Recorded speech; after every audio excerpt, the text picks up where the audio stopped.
उसको पैसे मिल गए वो तो आए नहीं, जिसको नहीं मिले वो खड़े हैं। जाओ तुम भी। ये भी तो बात है। जिसको 100% मिले है ना, 90% वाले खड़े हैं, बाकी को कोई नहीं है। 90% मिलने वाले 80-90% जिसको मिल गए वो खड़े हैं। वो तो तुम्हाला बहुत नाइंसाफी हुई है।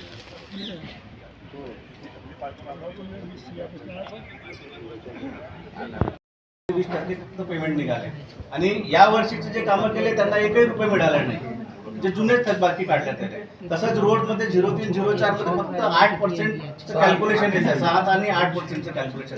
ते पॅचेस करणारे कॉन्ट्रॅक्टर किंवा पेटीमध्ये कॉन्ट्रॅक्टर त्यांना काय म्हणजे कुणाला पैसे देतील? त्यातही सर पॉलिटिकल इन्फ्लुएन्स इतकं जास्त आहे की ज्यांचे फोन म्हणजे नवीन पोरं फोन करून पैसे काढत आहे. हे चुकीचं आहे ना, आणि अधिकारी त्यांना सपोर्ट करत आहे.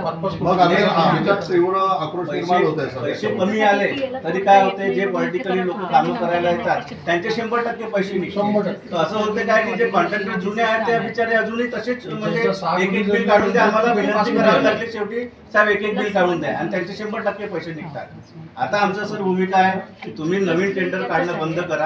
आणि मी जी माहिती घेतलेली आहे, आता जन्मशमी हायकोर्टात केस टाकलेली आहे ना हायकोर्टच्या कामाबद्दल, आम्ही तिथे इंटरव्ह्यू होणार आहे. हे पैसे जुने मिळेपर्यंत यांनी नवीन टेंडर काढू नये. सर आम्ही बरोबर आहे ना रे? नवीन टेंडर काढले, नवीन टेंडर काढले तर सर्व हे लोक आपली गाड्या घोड्या मुख्यमंत्र्यांना सांगा, पालकमंत्र्यांना सांगा, नाही तर आम्ही सगळे आमच्या गाड्या लावणार आणि ते बंद करणार. काय म्हणाले सर, आमची लायबिलिटी असताना देखील टेंडर आजही टेंडर पेपरला आले, आज टेंडर फ्लोट पूर्ण बाहेरचे लोक येऊन ते कामं घेऊन घेतील. काय होणार सर?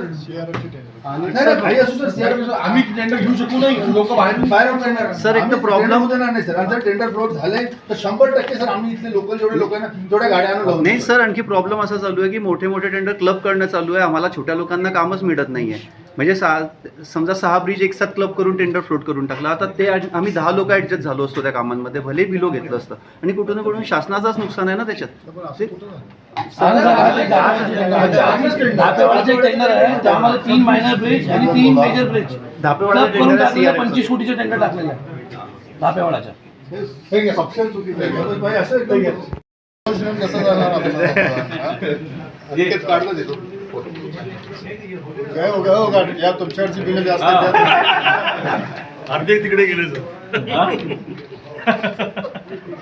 कृष्णा तुझं काय बाबा सर झालं काय हो म्हणजे हसलो तर झालं.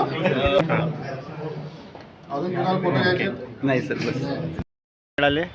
आज तुम्ही पुढचं पाऊल काय आहे तुमचं ते सांगा. आमचं पुढचं पाऊल हेच आहे की 7 एप्रिलपासून आम्ही राज्य शासनाला निवेदन दिलेलं आहे आणि सर्व राज्यभर आम्ही जेवढे काही विकास कामं आहे ते बंद ठेवण्याचं पुकारलेलं आहे. राज्य अभियंता संघटना, कंत्राटदार महासंघ आणि सर्व राज्यातील जितकेही संघटना आहेत त्यांनी सामूहिकरित्या बंद पुकारलेला आहे. मुख्य कारण हेच आहे की राज्य सरकारने या मार्चमध्ये त्यांना तुटपुंजी अशी तरतूद दिलेली आहे.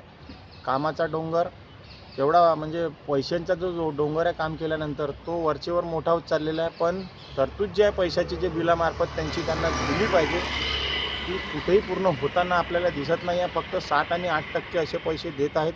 तसेच हिवाळी अधिवेशनाचे खूप मोठ्या प्रमाणात कामं झालेली आहे नागपुरात. त्या हिवाळी अधिवेशनाचे पैसे 2059-22-16 या हेडला यांनी नगण्य असा निधी दिलेला आहे. जवळपास 100-125 कोटीची देणी बाकी आहे. पण 7-8 कोटी रुपये देऊन काय सार्थ करायचं आहे हे सिद्ध होत नाही आहे. पुष्कळ सारे अनएम्प्लॉईड इंजिनियर आहे, बेरोजगार अभियंता आहे, त्यांनी हे कामं केलेली आहेत पण त्यांना निधी कुठेही मिळालेला नाही आहे. तसेच 25-15 ग्रामविकास निधी ह्याचे पण बरोबर वाटप झालेले नाही आहे. त्याची पण खूप मोठी देणी आज सार्वजनिक बांधकाम विभाग असो की जिल्हा परिषद यांच्यामार्फत बाकी आहे. म्हणून मार्चमध्ये पैसे न आल्यामुळं आज 7 एप्रिलपासून पूर्ण राज्यभर सर्व कंत्राटदारांनी बंद हा पुकारलेला आहे आणि काम बंद जोपर्यंत निधी मिळणार नाही कोणी ठेकेदार करणार नाही. पुढचं पाऊल काय असतं तुमचं? पुढचं पाऊल 7 एप्रिलपासून बंद मोठ्या प्रमाणात राज्यव्यापी. एकही जोपर्यंत छदामा आम्हाला मिळाला नाही आहे, आम्हाला पैसे मिळेल तेव्हाच 7 एप्रिलपासून पूर्ण राज्यभर आज 15 तारखेपर्यंत सरकारला निवेदन देऊ अल्टिमेट दिलेलं आहे की तुम्ही निधीची तरतूद करा. त्याच्यानंतर 15 नंतर मोठ्या प्रमाणात 50%, 60% आणि हळूहळू करत टप्प्याटप्प्यात सगळी कामं विकास कार्य बंद होईल, हेच आम्ही सांगू इच्छितो. तुमचं नाव सांगून सांगा. सुबोध सरोदे, अध्यक्ष नागपूर कॉन्ट्रॅक्टर असोसिएशन, तसेच विदर्भ विभागीय अध्यक्ष महाराष्ट्र राज्य कंत्राटदार संघटना. आज कालच आम्ही प्रेस नोटमध्ये हे दिलेलं होतं की आजपासून आम्ही काम बंद आंदोलन करणार आहे. त्यानिमित्ताने आम्ही आशा पठाण मॅडम, मुख्यमंत्र्यांचे जे सचिव आहे त्यांना निवेदन दिलेलं आहे आणि जोपर्यंत पेमेंट मिळत नाही तोपर्यंत सर्व कॉन्ट्रॅक्टर स्वतःहून आपले कामं बंद करणार आहे. याचा जो काही परिणाम होईल तो सरकारने पाहावा.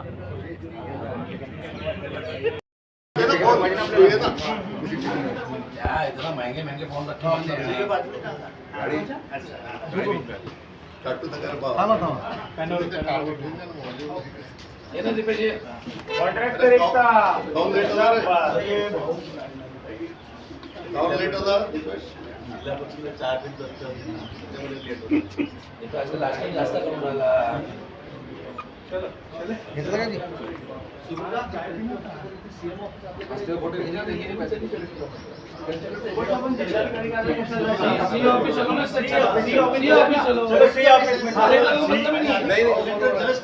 आपण अभी सी ऑफिस में चलते